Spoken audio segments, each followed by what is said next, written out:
Merhaba. Tekrar ben. Ay, hapşuran kimdi? Benimki.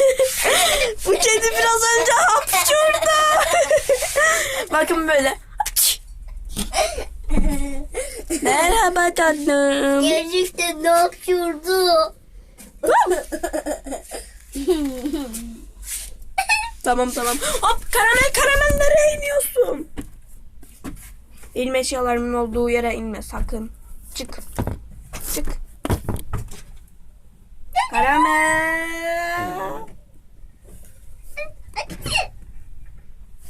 Ay tatlım. Aa, sıkıştı karamel. Hadi pis. Pis. Hadi pis. Pis. Hadi pis. Pis. Hadi.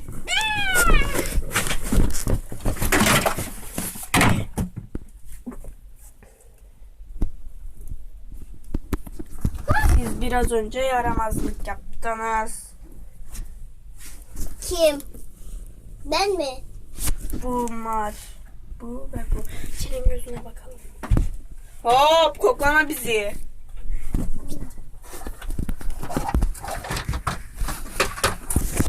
Karamel.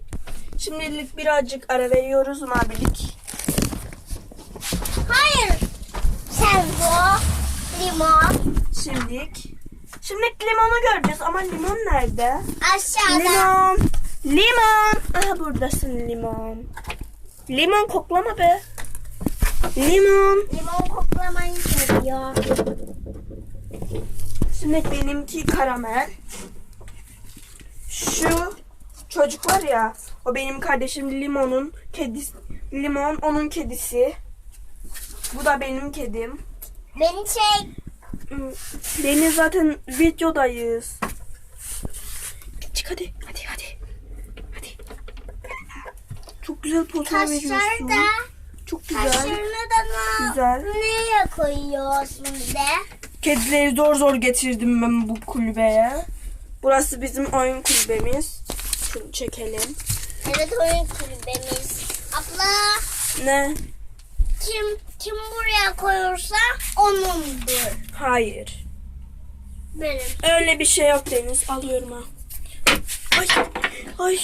Ay. Korktum. Yumurtamı ne yaptın? Bunlar yumurta değil. Neredesin karamel? Ha, buradasın. Taş. Korkma. Benim Ama- telefonum. Alo. Deniz'in telefonu. Göster Deniz.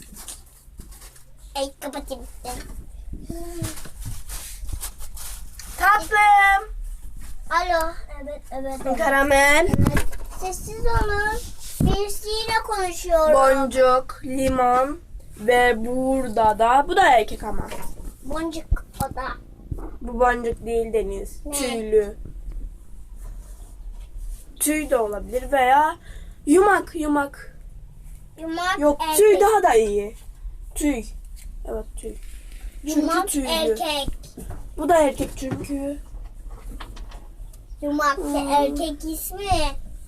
Evet. Alo.